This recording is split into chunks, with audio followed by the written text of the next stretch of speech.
This is again Sheena, and guys, para naman hindi kayo masuffocate sa pagmumukha ko na palaging yun na lang yung laman ng camera natin. Ilabas naman natin tong camera, guys. I-post muna natin yung mga content natin about gold jewelry, okay? Yan guys, yan nyo. Ganda. Yung mga green na yan, guys, is mais yan. Mais. In the middle of the mountain. Tara. Diba? Ganda. Bago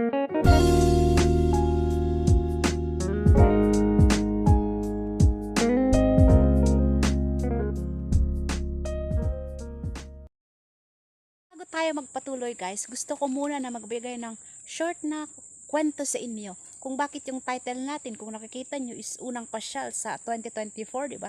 Bakit? Saan ba ako galing? Okay, guys, kagaling ko lang kasi sa sentro, sa baba. Okay, kasi sa mga hindi nakakaalam or hindi pa nakakapanood sa mga previous uploads ko is, guys, may seryoso po akong sakit sa brain. So, naoperahan ako twice, 2 beses, na talagang nirisko yung buhay ko. Literally talagang muntikan kong ikamatay, guys. So, bale, nag-start ito 2021 and now 2024. So, 3 years na nagsasuffer ako nito. Okay, sa mga vlog nakikita nyo, guys, sa mga previous uploads ko, is parang okay naman ako. Wala akong dinaramdam, di ba? Palagi tayo nakangiti. Pero, guys, smiles can hide pains. Pero, deep inside, guys, is kinakain na pala tayo ng depression. Okay? So, ako kasi is, yun nga nasabi ko, 'di ba? Naoperan ako twice sa brain na halos gumasto yung pamilya ko ng almost 2 million, and lahat ng mga kalupaan ni Papa is nasanla na dahil sa akin. And yung type of surgery kasi, guys, is very risky. Major kasi talaga siya. Pero nagpapasalamat ako na kahit 50% lang yung success rate no, na isa ako sa mga hanggang ngayon ay buhay pa rin, di ba? Okay, so from my second surgery is 1 month and 3 months na ngayon. Pero guys, nasa recovery period pa rin ako. Since ang surgery kasi sa brain, especially major surgeries, ay napakatagal bago makarecover. And as explained ng mga doctors ko, kahit pa makaka-recover ako, ay hindi na ako makakabalik sa 100% na health ko. Pero nagpapasalamat pa rin ako kahit 70% man lang ay, 'di ba, maging we will have the better quality of life. So guys, sa ngayon is inaaliw ko lang talaga yung sarili ko. And nagpapasalamat ako sa YouTube and sa inyo na at least may interaction ako sa inyo, and kahit paano, guys, yung paggagawa ko ng mga videos is naaaliw ko yung sarili ko kasi talagang, guys, most of the time ay kinakain talaga ako ng depression. Okay? So, bakit nga ba? Kasi nga, until now, guys, I'm still struggling due to the lifetime side effects or yung complications ng surgeries, guys. Napakadaling matrigger yung headache ko, and yun na nga, kung bakit ako nag-stay sa sentro, doon sa boarding house ng kapatid ko, is kapag kasi cold season, yung papasok yung December and January, is hindi kaya ng katawan ko, guys. Napakadaling trigger yung headache ko, and then yung dito sa banda ng surgery ko, guys, is tumitigas siya, nagkakaroon ako ng muscle spasm. Okay, so para at least ma-manage, is doon ako sa sentro nag-i-stay. So from November until now, kaya itong title natin is unang pasyal sa bukid 2024, kasi ngayon lang talaga ako, kahapon lang talaga ako nakauwi dito sa amin. Okay, kasi pumasok ulit yung tag-init, dito na ulit ako sa bundok. At least kasi dito, guys, mas mainit ulit. Pero vice versa naman, kapag malamig, ay sobrang lamig naman dito. Sa baba, hindi masyado.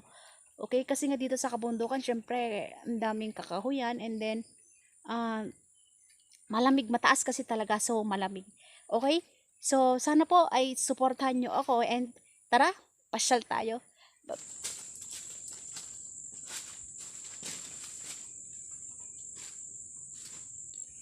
Yan, guys, ang ganda. Yan, yung mga green na yan, puros corn po lahat yan. Corn. Yan, kasi ito lang yung kinabubuhay ng mga tao dito, guys. yung pagtatanim ng mga palay tsaka mais and beans. Yan. Ayan guys, daming saging, di ba? Oh, ito ay pananim nila papa. Ito guys. Alam niyo po ba ito? Ito ay saging. Sarap ulamin yung ano niya. Yung banana, yan yung blossom niya. Okay. Tara po. Lakad-lakad. Yan. Ganda ng view guys. Oh. Diba? Nakakakita ng ganitong view. Diba? Ang ganda. Green Mountains. O yan. Kasama ko palagi itong doggy ko. Bebe. Cry. Let's go guys.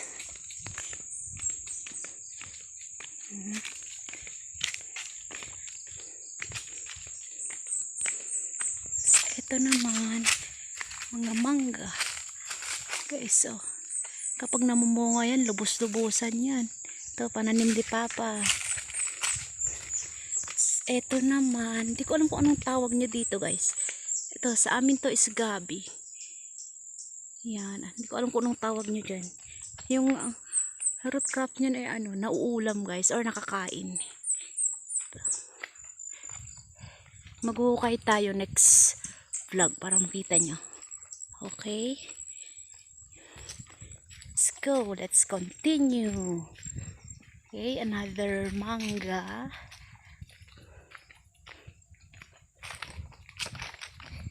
Yan, hindi pa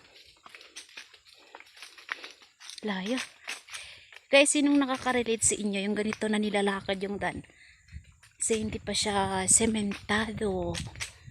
Kasi nandito ako sa kabundukan. Okay. So, tuloy lang tayo guys. Tuloy. Yan, malapit na tayo sa mas malawak na view. Let's go. Bye. Yan. Wow. Ang ganda ng view. Ngayon lang ulit ako nakakapasyal dito. Yan, eto guys, oh. Kita nyo ba yan? Mais, yan. Kasi isa sa mga main product dito sa amin sa Quirino Province. Usually dito sa Cagayan Valley is palay tsaka mais.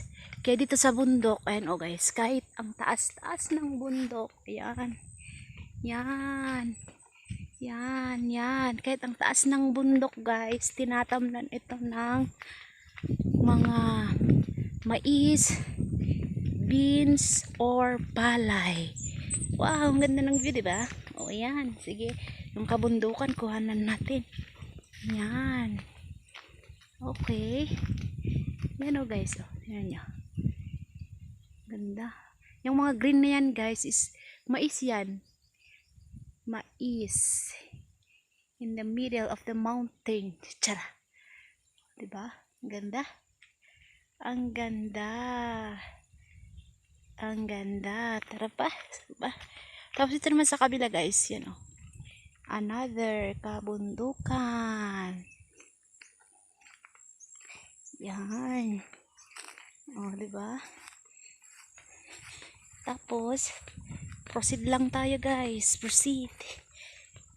Ayan o yung view natin o. Ang ganda, diba? Tadang!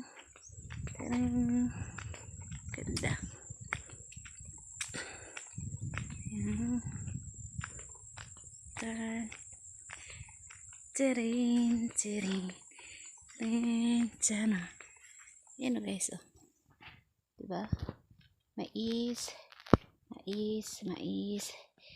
Mais and mountain, other mountain.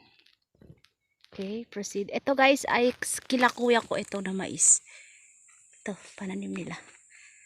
Ito hanggang ito na buo.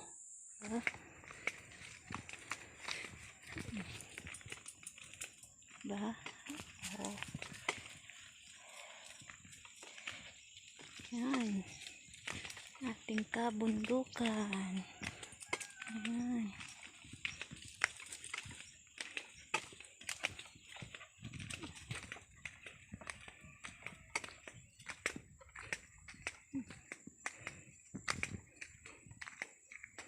Tingnan yung aso ko guys. So iniwan niya yung anak niya para sumama lang sa akin. Tagal ko nang iniwan yan, 4 months. Pero nung bumalik ako, kilala pa rin naman ako. Sana all kilala. Siya kasi nakalimutan ka kaagad. Nung bumalik ka, hindi ka na niya kilala.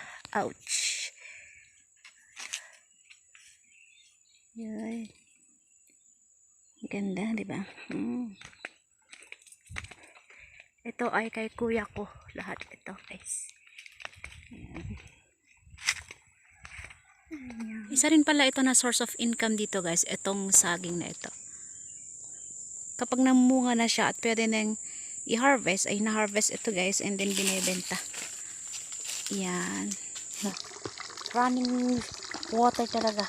Malinis yan, guys. Oh, malinis yan, guys. Kaya lang madumi lang kasi yung basin. Ayan siya. Ang ganda. Ito yung mais nila kuya, kabuuan ng view. Yan. Yan.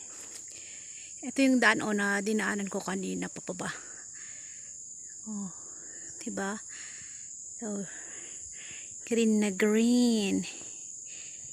Doon sa kabila is kabundukan ulit. Gumamit ng ano guys, background music, ganito na. Palaro. No, naririnig mo kahit hingal talaga. Diba? Ayan. Oh, malapit na tayo sa taas guys. Taas.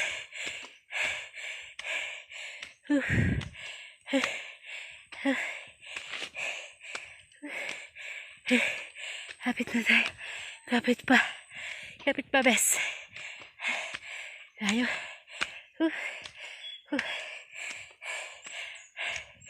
Yan. Dito na tayo sa Mount Apo, guys. Harating na tayo dito. Sa tataas. Okay. Sa kabilang yung view, guys. Ayun o, yung view. Diba? Ganda. Yan. Okay. Yan, dyan ako galing sa baba. Yan.